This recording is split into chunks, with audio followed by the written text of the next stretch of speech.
Bonjour à tous et à toutes, j'espère que vous allez bien. Je suis content de vous retrouver. Aujourd'hui, on va parler d'exercices thérapeutiques. Je vais vous donner des conseils et souvenez-vous que les conseils et les exercices aussi que je vous montre sur ma chaîne ne remplacent pas les conseils et les exercices donnés par un professionnel de la santé. Il peut y avoir des contre-indications, il faut les suivre.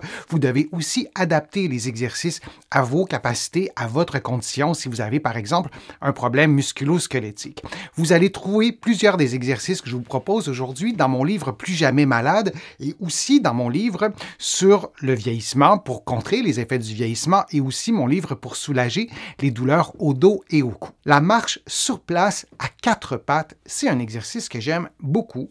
C'est un exercice qui est très intéressant aussi pour mes patients qui ont des douleurs aux genoux parce que cet exercice-là, la personne n'a pas à être à genoux. Il y a beaucoup de mes patients qui ont eu une chirurgie au genou, qui ont une douleur au genou, peu importe, et donc d'être en appui, c'est impossible de faire des exercices pour mille et une raisons, temporairement ou de façon définitive pour toujours. Donc, l'exercice que vous voyez en filigrane comme ça, que je vais vous présenter en détail, la marche sur place, c'est un exercice que j'aime beaucoup. Ça fait travailler plusieurs muscles. On pourrait faire une longue liste de muscles qui sont stimulés par l'exercice, mais il y en a quelques-uns, notamment les triceps, les muscles qui vont permettre au corps de bouger, donc qui vont stabiliser l'épaule et les coudes. Il y a aussi le muscle très profond de l'abdomen, le transverse de l'abdomen. Je vous en ai souvent parlé. Vous allez trouver des programmes d'exercices pour stimuler le transverse. Donc, l'exercice de marche sur place à quatre pattes stimule aussi le transverse. Les muscles fessiers sont stimulés. Donc, il y en a vraiment plusieurs. La position de départ de l'exercice, c'est celle-là. On veut avoir les coudes complètement dépliés. Je vous l'ai souvent dit, regardez vos coudes, parce que pour certaines personnes, en tout cas, leur cerveau leur dit que les coudes sont complètement dépliés, alors que ce n'est pas le cas. Vos yeux, eux, vont vous donner la bonne information et vont peut-être permettre à votre cerveau de réajuster le tir et de sentir d'avoir la bonne information en se fiant à ce qui se passe dans les petits récepteurs des coudes. Donc ça, c'est la position de départ. On veut avoir un bon alignement entre la tête, les épaules et le bassin et les pieds. Là, ne cherchez pas la perfection parce qu'on n'a pas tous des corps parfaits, fort heureusement. Dans mon cas, par exemple, j'ai une lordose, une syphose plutôt dorsale qui est quand même assez prononcée depuis toujours. Donc, je ne peux pas avoir un dos complètement droit. Ça ne correspond pas à ma physiologie. Alors, vous avez la vôtre. Ça ne correspond pas à ma morphologie, devrais-je dire. Vous avez la vôtre. Alors, il faut respecter tout ça. Vous voyez en rouge, ce sont des muscles qui sont stimulés. Il y en a plusieurs muscles, plusieurs autres muscles qui sont stimulés. Et quand on se met à bouger, bien, ça donne ça pour l'exercice. On va y revenir de toute façon dans quelques instants. Dans quel contexte on peut faire l'exercice? Il y a aussi les capacités fonctionnelles qui sont importantes à prendre en considération. Et quand on a une diminution de capacité fonctionnelle, bien, cet exercice-là est vraiment intéressant parce que ça nous permet souvent de retrouver des capacités fonctionnelles et je vous en montre quelques-unes de ces capacités fonctionnelles-là, notamment si vous cuisinez.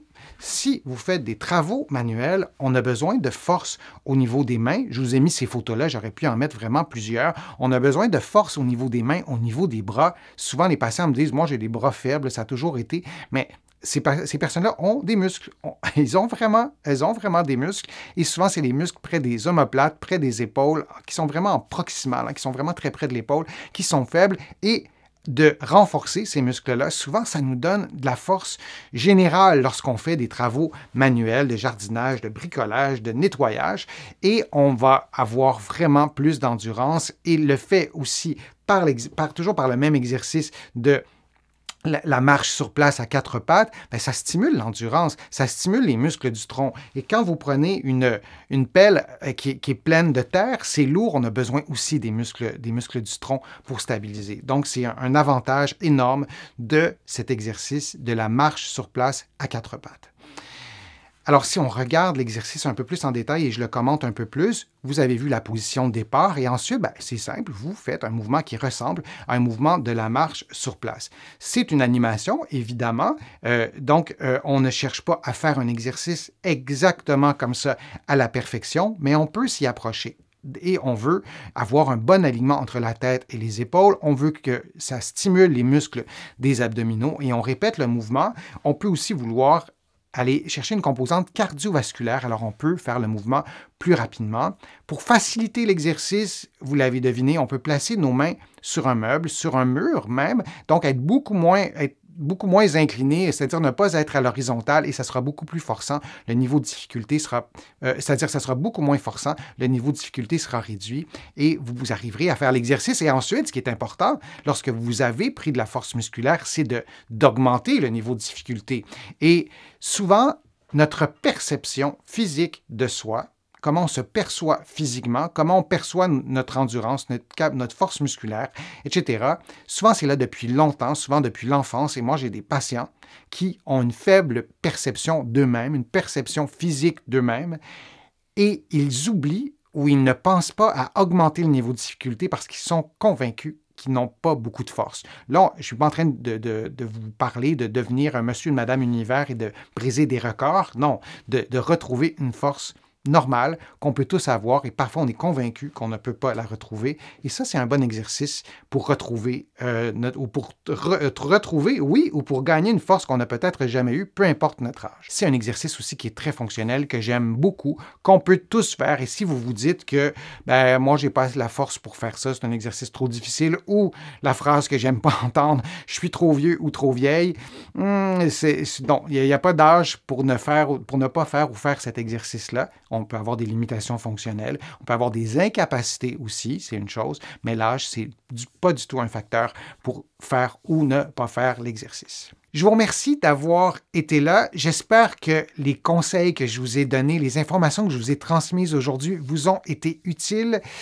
Je vous remercie de faire une contribution à ma chaîne. Vous êtes plusieurs à le faire et je vous remercie et considérez ces remerciements comme personnels. Ça m'aide beaucoup à pouvoir vous produire de plus en plus de contenu et c'est ma résolution de cette année de vous en présenter encore plus régulièrement pour répondre à vos besoins, répondre à vos questions que vous me posez sur les fils de discussion. Je les lis toutes, vos questions, et j'y réponds individuellement quand c'est possible. Sinon, je le fais dans des vidéos. Vous allez trouver beaucoup d'informations sur mon site web, le www.denisfortier.ca. Vous allez aussi trouver beaucoup d'informations dans mes livres, notamment mon livre Plus jamais malade, mon livre sur le vieillissement, mon livre sur les douleurs au dos. Il y en a d'autres, vous les connaissez. Et en visitant mon site web, le www.denisfortier.ca, vous allez pouvoir aussi vous abonner gratuitement à mon infolettre, au courriel thématique et garder contact avec moi.